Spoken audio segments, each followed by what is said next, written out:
यथार्थ Hindi education classes में आप सभी का स्वागत है। आज की क्लास में हम पढ़ेंगे हिंदी साहित्य के कुछ इंपॉर्टेंट प्रश्न जो Hindi TGT, PGT, net JRF की परीक्षा के लिए काफ़ी महत्वपूर्ण है। तो चलिए स्टार्ट करते हैं वीडियो को। पहला प्रश्न है, आज मैं अकेला हूँ, अकेला रहा नहीं जाता, जीवन मिला है यह रत्न मिला है, पंक्ति किसकी है? आपको बताना है कि यह पंक्ति किसकी है। आज मैं अकेला हूँ, अकेला रह नहीं जाता, जीवन मिला है यह रत्न मिला है, यह पंक्ति किसकी है, यह बताना है। इस पंक्ति के लिए राइट आंसर ऑप्शन ए है, त्रिलोचन। यह पंक्ति त्रिलोचन द्वारा लिखी गई है। अगला प्रश्न है, थॉमस की प्रसिद्ध उपन्यास सैंडफोर्ड एंड मर्टन का हिंदी अनुवाद किसने किया? आपको बताना है कि जो थॉमस का प्रसिद्ध उपन्यास था सैंडफोर्ड एंड मर्टन, इसका हिंदी अनुवाद इनमें से किसने किया था? ऑप्शन है श्रीधर पाठक, बंसीधर, शिव पूजन सहाय या महाश्वेता देवी। इसके लिए राइट आंसर है ऑप्शन बी, बंसीधर। बंसीधर के द्वारा यह अनुवाद किया गया था सैंडफोर्ड एंड मर्टन का हिंदी में अनुवाद। अगला प्रश्न है, उपन्यास रहस्य नामक निबंध के लेखक कौन है? आपको बताना है कि जो निबंध है यह निबंध विधा की रचना है और लिखा गया है उपन्यास रहस्य नाम से। इसके राइटर का नाम बताना है, इसके लेखक का नाम बताना है कि उपन्यास रहस्य निबंध किसके द्वारा लिखा गया। इसमें आपका एक क्वेश्चन और तैयार हो रहा है कि उपन्यास रहस्य जो है वह किस विधा की रचना है। तो ये है निबंध विधा की रचना और बताना है किसने लिखा है। तो इसके लिए राइट आंसर ऑप्शन सी है, महावीर प्रसाद द्विवेदी। महावीर प्रसाद द्विवेदी द्वारा लिखा गया निबंध है उपन्यास रहस्य।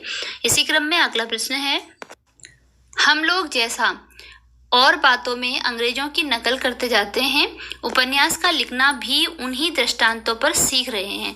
उपयुक्त कथन किसका है? आपको बताना है कि यह कथन किसने कहा है कि जैसा कि हम अंग्रेजों की नकल कर रहे हैं और बातों में, और जो उपन्यास लिख रहे हैं तो वह भी उन्हीं की दृष्टि के, उन्हीं के दृष्टांतों पर लिख रहे हैं। तो कथन किसका है आपको बताना है।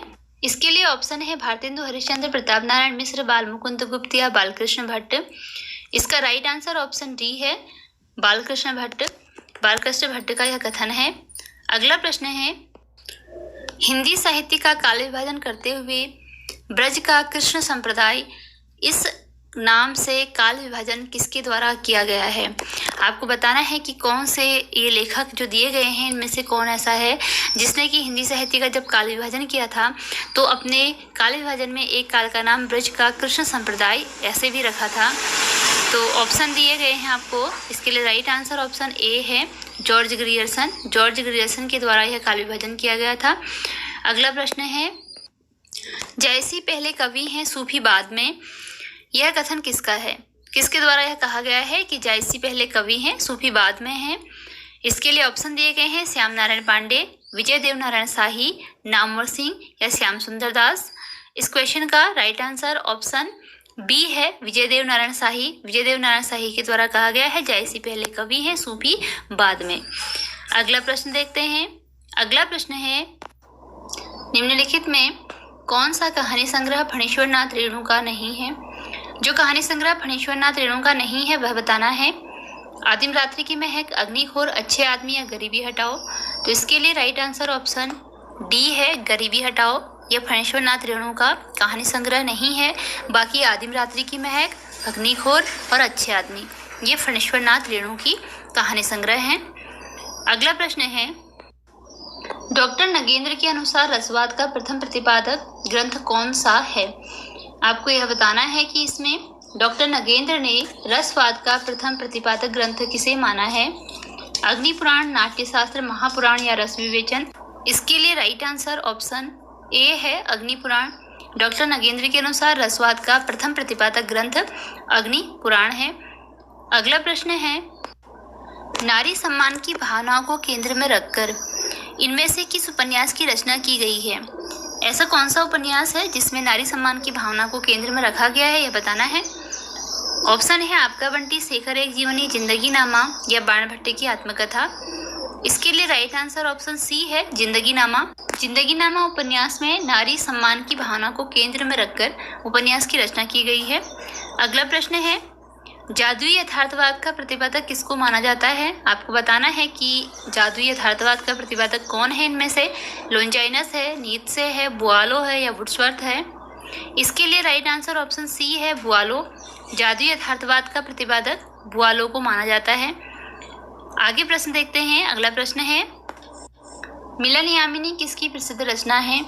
आपको बताना है कि जो रचना मिलन यामिनी है वह इनमें से किसकी प्रसिद्ध रचना है? हरिवंश राय बच्चन, गया प्रसाद शुक्ल स्नेही, रामधारी सिंह दिनकर या धर्मवीर भारती।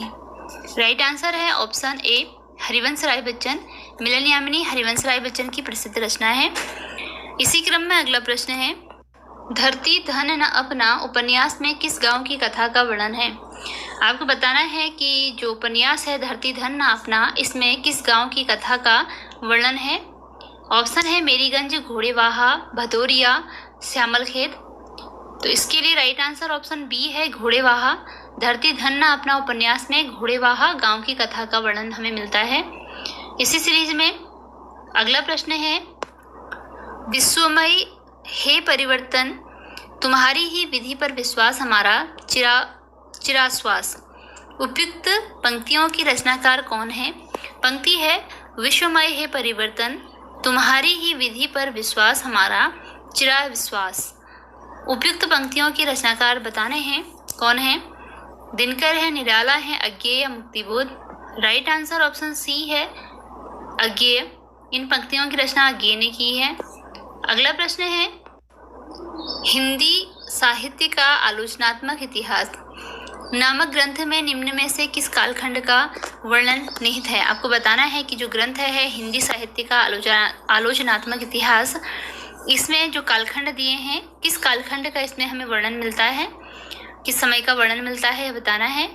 इसके लिए राइट आंसर ऑप्शन डी है, संवत 750 से 1700 तक का इसमें जो समय है उसका हमको वर्णन मिलता है हिंदी साहित्य के आलोचनात्मक इतिहास नामक ग्रंथ में। इसी क्रम में अगला प्रश्न है, परिंदे कहानी की नायिका लतिका निम्न में से किस पद पर कार्यरत थी? आपको बताना है कि जो परिंदे कहानी की नायिका लतिका थी वह किस पद पर कार्यरत थी?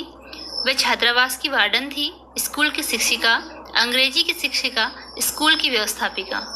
तो इसके लिए राइट आंसर ऑप्शन ए है छात्रावास की वार्डन। जो परिंदे कहानी की नायिका लतिका थी वह छात्रावास की वार्डन थी। इसी क्रम में अगला प्रश्न है, हिंदी के उस उपन्यासकार का नाम बताइए जिसके उपन्यासों को पढ़ने के लिए बहुत से लोगों ने हिंदी सीखी। आपको बताना है कि वह ऐसे कौन से प्रसिद्ध उपन्यासकार थे जिनके उपन्यासों को पढ़ने के लिए बहुत सारे लोगों ने हिंदी पढ़ना सीखी थी। तो इसके लिए ऑप्शन दिए गए हैं, प्रेमचंद्र, रांगे राघव, देवकीनंदन खत्री या जयशंकर प्रसाद। राइट आंसर है देवकीनंदन खत्री। देवकीनंदन खत्री के उपन्यासों को पढ़ने के लिए बहुत से लोगों ने हिंदी सीखी थी। इसी के साथ वीडियो एंड होती है। अगर आपको क्वेश्चन यूजफुल लगे हों तो वीडियो को लाइक, शेयर और चैनल को सब्सक्राइब जरूर कीजिएगा।